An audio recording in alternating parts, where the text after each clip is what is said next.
Assalamualaikum warahmatullahi wabarakatuh. Alhamdulillahirabbil alamin, wassalatu wassalamu ala asyrafil mursalin sayyidina wa maulana Muhammadin wa ala alihi wa sahbihi ajma'in. Qala rabbi shrah li sadri wa yassir li amri wahlul 'uqdatam min lisani yafqahu qawli. Qala subhanaka la ilma lana illa ma 'allamtana innaka antal alimul hakim.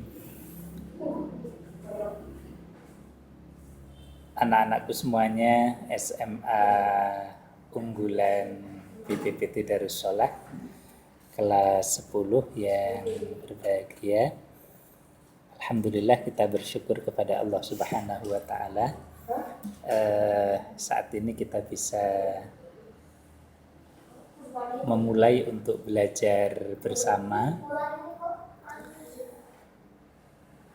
materi yang diamanatkan kepada Ustadz adalah materi Tauhid dengan buku pegangan Kitab Jawahirul Kalamiyah.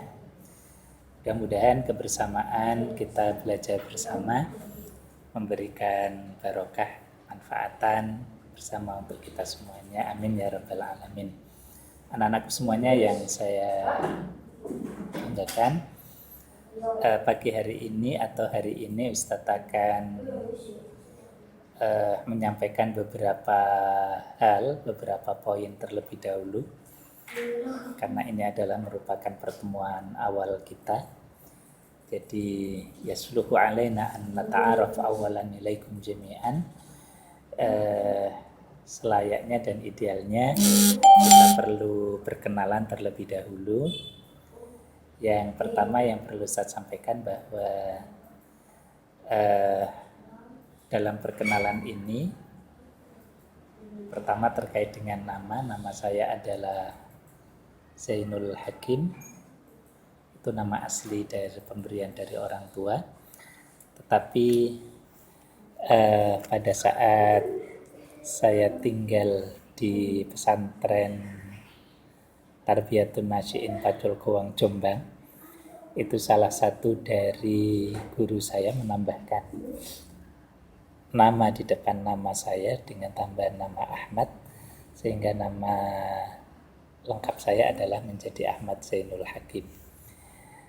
Nah, saya kira kita punya pandangan yang sama sebagai santri bahwa annal ustadz fi manzilatil abawain, bahwa guru itu menempati posisi yang sama dengan orang tua kita. Karena itu astamilu hadzal ism hatta al-an, nama itu tetap saya gunakan sampai saat ini. Artinya adalah tambahan dari guru saya itu, karena menjadi bagian daripada ta'ziman wa takriman lil ustaz, jadi mengagungkan dan memuliakan kepada guru. Nah, di ma'had, di pondok, teman-teman sering memanggil saya dengan Ustadz Hakim, gitu ya, dengan Ustadz Hakim, atau ya panggilan umumnya justru kadang-kadang dipanggil dengan Cak, orang Jombang memang, jadi Cak Hakim. Saya lahir di Jombang, tetapi masa kecil saya ketika SD dan SMP itu orang tua hijrah ke Lampung atau transmigrasi di Lampung. Setelah saya lulus dari SD dan SMP, baru orang tua punya keinginan untuk agar saya dan putra-putrinya bahkan itu kemudian dikembalikan ke Jombang dalam rangka untuk belajar di pesantren. Nah, pesantren pertama yang saya singgah adalah pesantren Tarbiyatun Nasyi'in di Pacul Kowang. Jadi arah ke timur dari pesantren Tebuireng, pesantrennya Mbah Hashim Asy'ari, Gus Dur, kira-kira 1,5 kilo ke arah timur. Saya tinggal di sana selama 6 tahun. 3 tahun pertama sambil sekolah aliyah, Saya sebut sebagai sambil sekolah aliyah karena memang tujuan utamanya adalah belajar di pesantren, mondok gitu ya. Maka belajar di formalnya menjadi sampingan gitu, menjadi sampingan. Nggak tahu, saya nggak tahu niat adik-adik di sekolah di Darussolah itu, sekolah di Darussolah atau bahkan yang mondok di Darussolah, itu apakah mondoknya menjadi niatun saniyah atau menjadi niatul ula, menjadi niat yang pertama atau niat yang kedua. Nah kalau yang full day ya tentu bahwa niatnya adalah sekolah dan sekolahnya adalah unggulan dan plusnya ada di pesantren. Tapi menjadi perlu ada argumentasinya bahwa kenapa saya menyebut bahwa sekolah napa niku sambil sekolah aliyah karena memang tujuannya atau teko Lampung kemudian ke Jombang ya memang dalam rangka untuk tafakuh fiddin atau belajar agama di pesantren. Berikutnya kemudian setelah lulus aliyah langsung melanjutkan 3 tahunnya khusus di madrasah diniyah, dan setelah lulus 6 tahun kemudian saya diminta untuk mulai mengabdi mengajar di pesantren Mambaul Ma'arif Denanyar Jombang. Nah pesantren kakeknya Gus Dur dari sisi ibu nggih. Karena punya Solihah itu putri dari Mbah Bisri Samsuri. Kalau kakek dari jalur ayah adalah dari Mbah Hashim Asy'ari yang punya pesantren Tebuireng. Setelah itu kemudian saya kepingin kuliah dan akhirnya saya mencoba untuk kuliah di Jogja, di Krapyak, tinggalnya di pesantren Krapyak. Tetapi ketika di Jogja hanya bertahan 1,5 tahun, kemudian jatuh sakit agak parah sehingga kemudian harus perbaikan kesehatan, kembali ke Lampung. Dan setelah itu baru saya ingin melanjutkan dan ingin kuliah lagi, tetapi sepertinya tidak mungkin untuk melanjutkan kuliah yang pertama. Akhirnya saya lari ke Jember untuk belajar kuliah di IAIN Jember dan tinggal di pesantren Darussolah. Jadi sejak 2001 saya tinggal di pesantren Darussolah. Alhamdulillah masih bisa belajar langsung, bertemu langsung dengan muassisi hadzal ma'had, pendiri pesantren ini, pengasuh yang pertama, Kiai Haji Yusuf Muhammad. Saya bisa belajar langsung ke beliau selama 4 tahun hingga kewafatan beliau pada tahun 2004. Nah, alhamdulillah sampai saat ini saya masih bisa mengabdi di pesantren Darussolah dan dinas utama saya di dosen tetap di IAIN Jember. Ini sekedar perjalanan kehidupan. Ini menjadi penting menurut saya sampaikan karena belajar ini harus alal isnad. Karena dalam Sahih Muslim itu dinyatakan al-isnadu minad din laulal isnad laqala man syaa bima syaa. Belajar agama itu harus punya sanad. Agama harus punya sanad. Karena itu saya akan mengajar kitab belajar bersama dengan semua, kitab Tauhid Jawahirul Kalamiyah. Ini dulu juga saya ngaji secara langsung kepada guru-guru saya di pesantren, dan kemudian pada akhirnya saya diminta untuk mengajar kitab itu kepada jenengan semua. Jadi ini sanadnya jelas. Saya mondok di Pacul Kowang, kemudian mondok di Denanyar Jombang, kemudian di Krapyak Yogyakarta, di mana pesantren Krapyak juga termasuk salah satu pesantren yang disinggahi dan tempat belajar almarhum Yusuf Muhammad ketika beliau menempuh S1 di UIN Sunan Kalijogo dan juga di UGM. Ini penting saya tegaskan karena yaitu tadi bahwa kita belajar itu harus dengan guru yang punya sanad, ya, dengan guru yang punya sanad.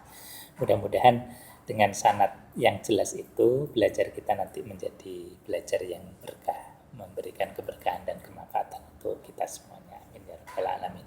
Saya kira untuk sekedar perkenalan awal tentang nama dan sejarah belajar menjadi santri mutajawil, santri keliling dari satu pesantren ke pesantren, menjadi bagian yang mengukuhkan kebersamaan kita dalam belajar beragama.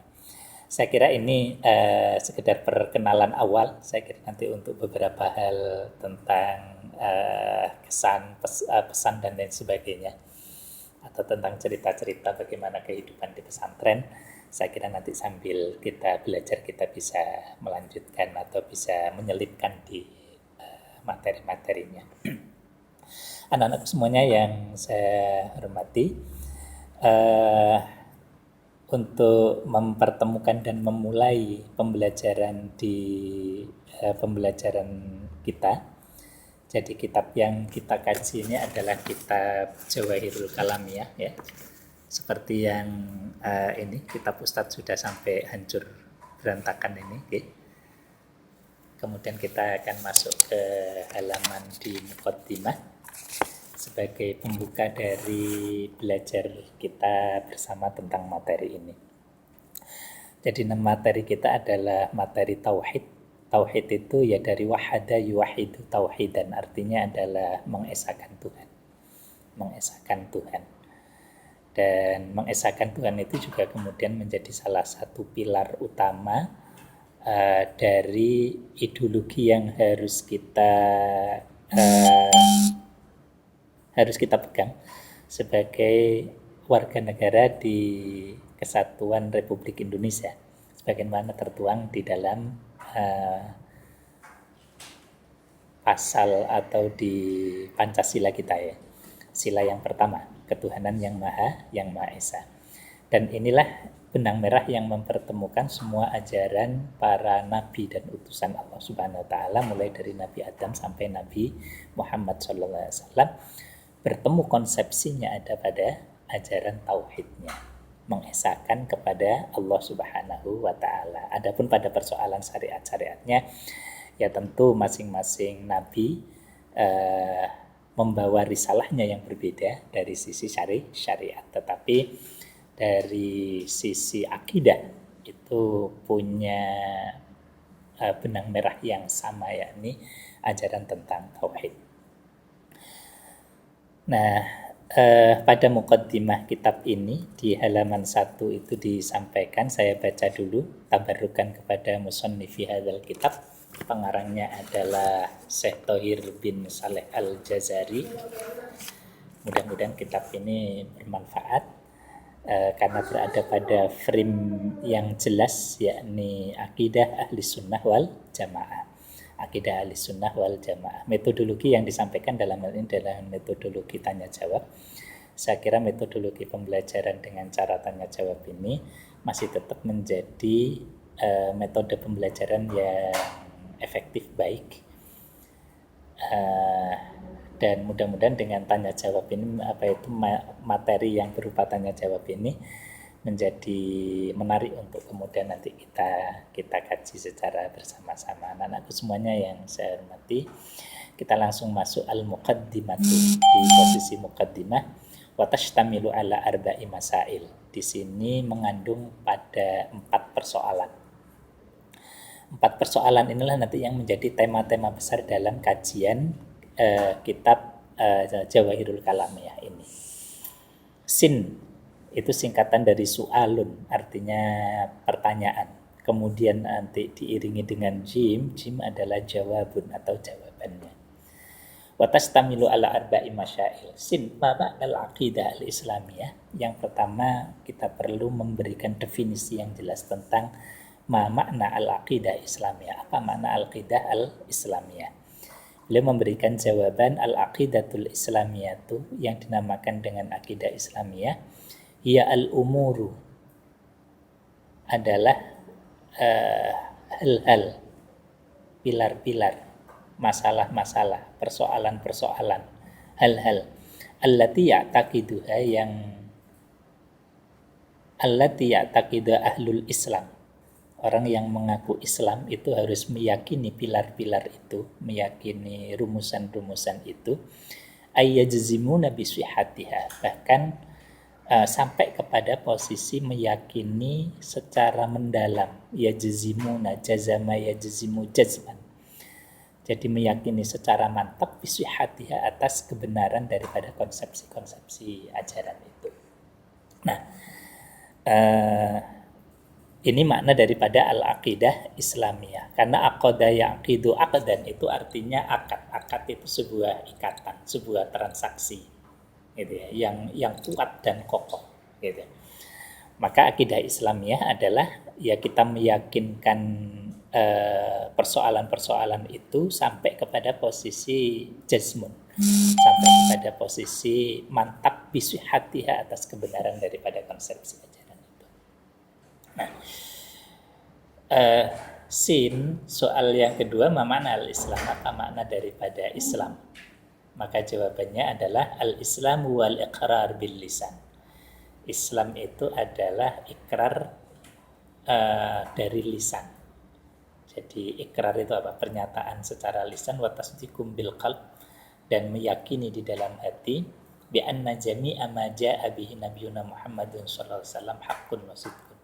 Bahwa semua apapun yang dibawa oleh Nabi Muhammad sallallahu alaihi wasallam adalah hak, wa sidqun, dan benar. Nah, sesuatu yang hak itu sumbernya adalah dari Allah Subhanahu wa taala. Jadi al-haqqu mir rabbika fala takunanna minal mumtarin.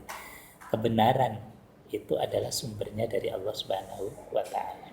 Fala takunanna minal mumtarin, kamu jangan buat-buat. Karena itulah kebenaran konsepsi ajaran ini adalah sumbernya dari wahyu, gitu ya. Sumbernya dari wahyu, bukan dari akal pikiran bukan semata-mata bersumber dari akal pikiran manusia, apalagi dari syahwat, bukan. Inilah yang nanti disebut sebagai satu akidah. Satu akidah bahwa apa saja yang dibawa oleh Nabi Muhammad SAW tidak lain sumbernya, kalau terkait dengan persoalan konsepsi agama, maka sumbernya adalah pasti wahyu. Karena apapun yang keluar dari lisan Rasul, disampaikan oleh Rasul, itu adalah semua perspektifnya adalah merupakan wahyu dari Allah Subhanahu wa taala. Wa ma yantiqu anil hawa in huwa illa wahyu yuha. Nabi itu tidak pernah berbicara atas dasar hawa nafsunya, tetapi bahwa apa yang disampaikan oleh Nabi yang punya kewajiban untuk tabligh semuanya adalah bersumber dari wahyu Allah Subhanahu wa taala. Kemudian soal yang ketiga, ma'arkanul aqidah al-islamiyah ay asasuha.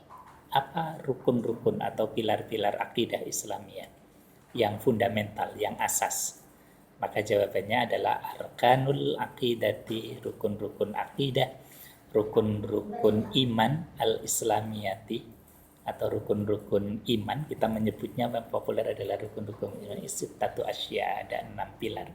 Kita tentu sudah sangat hafal, wa ya al-iman billahi ta'ala, iman kepada Allah Subhanahu wa taala. Yang kedua, iman bi malaikati, iman kepada malaikat Allah. Wal imanu bi kutubi, iman kepada kitab-kitab Allah. Wal imanu bi rusuli, dan mengimani rasul-rasul Allah. Wal imanu bil yaumil akhir, iman kepada hari akhir. Wal imanu bil qadari khairihi wa syarri, dan mengimani qada qadar dari Allah Subhanahu wa taala, baik qada dan qadar yang baik maupun yang buruk.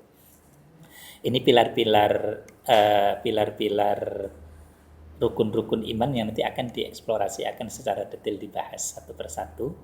Mudah-mudahan kita diberikan maunah, pertolongan dari Allah Subhanahu wa taala, diberikan kemampuan untuk bisa memahami dengan baik, sehingga menambah keimanan dan kemantapan kita terhadap akidah ahli sunnah wal jamaah yang diajarkan di pesantren kita, yang diajarkan di sekolah kita. Saya kira ini yang bisa Ustaz sampaikan terlebih dahulu. Mudah-mudahan bermanfaat. Kita akhiri dengan baca doa kafaratul majlis. Subhanakallahumma wa bihamdika asyhadu an la ilaha illa anta astaghfiruka wa atubu ilaik. Walhamdulillahirabbil alamin. Wallahul muwaffiq ila aqwamit thariq. Assalamualaikum warahmatullahi wabarakatuh.